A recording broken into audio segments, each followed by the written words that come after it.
Et pourtant, Dieu nous dit de nous aimer.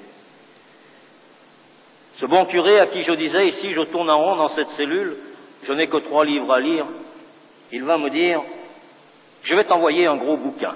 Ce bouquin, tu pourras le lire tous les jours de ta détention. Tu pourras le lire aussi quand tu seras libre. Et il avait ajouté, chose étonnante, tu pourras le lire aussi quand tu seras mort. Alors là, j'ai dit, il est fada, ce curé. Qu'est-ce que je peux lire quand je serai mort? Et ce bouquin va arriver.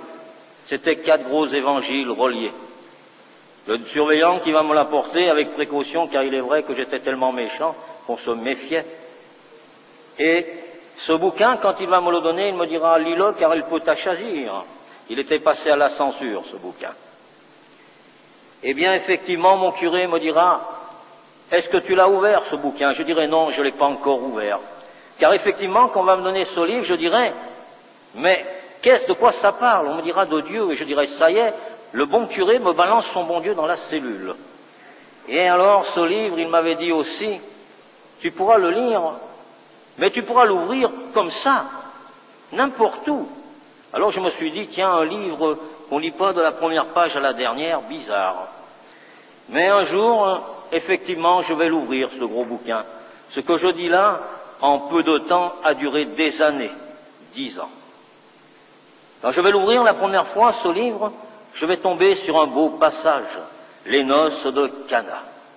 C'est un grand banquet. Je dirais qu'ils ont tellement bu, ils ont bien mangé, mais ils ont trop bu. Ils ont plus de vin. Et là, il y a une dame, Marie, qui s'adresse à son fils, Jésus, et qui lui dit, tu sais, ils n'ont plus de vin.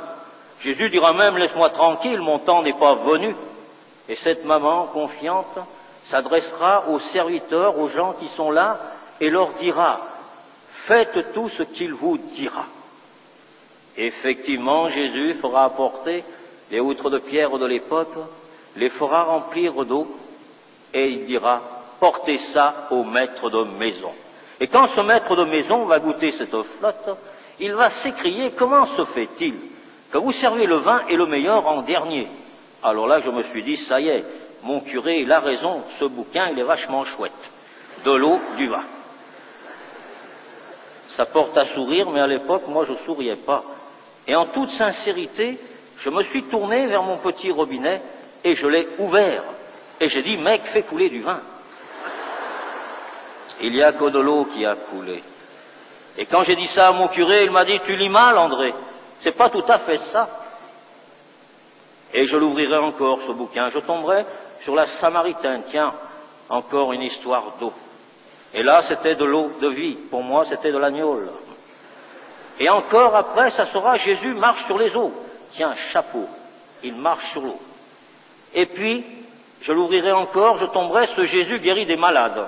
Alors à mon bon curé, je lui disais, il est médecin, ton Jésus. Plus loin, les paralytiques marchent, les aveugles y voient. Je dirais, mais il est chirurgien, ton Jésus. Et alors je tomberai sur le passage de Lazare. Tiens, même les morts, il fait ressusciter, ce Jésus. La sort du mort dira même, il sent déjà. Et Jésus dira, si tu crois, tu verras la gloire de Dieu. Ce qui m'avait à l'époque touché, c'est que, à l'instant où ce Jésus allait ressusciter son ami Lazare, eh bien ce Jésus pleura. Et il criera d'une voix forte, Lazare sort. Et ce Lazare qui était mort, de mort qu'il était, il sera vivant.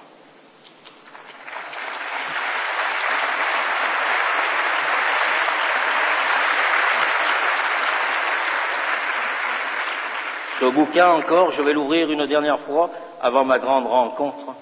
Et quand je suis tombé sur cette histoire très longue et très triste, alors je me suis posé des questions. Et j'en poserai beaucoup à mon bon curé. Ce Jésus, eh bien, on l'a arrêté.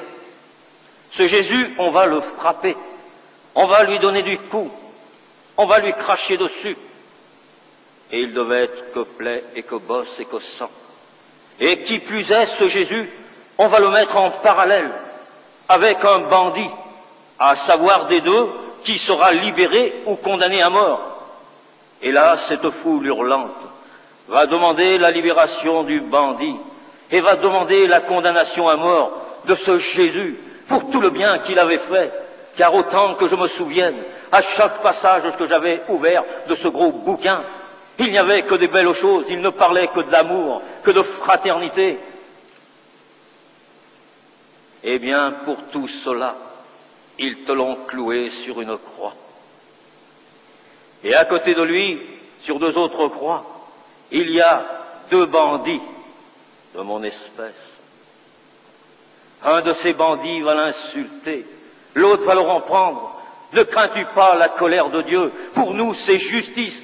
Mais lui, il n'a rien fait de mal. Alors je me suis dit, mais oui, c'est justice, moi aussi je suis ici en prison. Il est normal que j'y sois, car j'ai commis des faits contraires aux lois des hommes. Mais ce Jésus, lui, il n'a rien fait de mal. Et alors j'ai écrit à mon curé en lui disant, je ne peux pas croire à cette histoire, car c'est pas possible qu'on puisse faire tant de mal à quelqu'un qui a fait tant de bien. Ce Jésus, je ne lui en veux pas, au contraire, je l'aime pour tout le bien qu'il a fait, mais je haïs tous ceux qui lui ont fait du mal. Et mon curé dira, André, ouvre-le encore ce bouquin, tu n'es pas loin de la vérité, mais il me faudra encore attendre longtemps. Et un jour que je suis là dans cette cellule, que je tourne en rond, que je n'ai plus de possibilité d'évasion, alors je me suis souvenu de ce bouquin, et je vais m'adresser à ce bouquin en ces termes en disant, si tu existes vraiment, si tu fais toutes les choses qui sont écrites là dans ce bouquin, eh bien alors, viens me voir, je te pose un rendez-vous, viens à 2 heures du matin, on sera tranquille, on pourra discuter. Et si t'es si costaud, moi je te demande qu'une chose, ouvre mes barreaux, que je me casse. Ce Jésus que je voulais comme complice pour une évasion, eh bien ce Jésus va répondre. Et je vais bien m'évader avec lui, tout en restant entre 4 murs. Voici comment.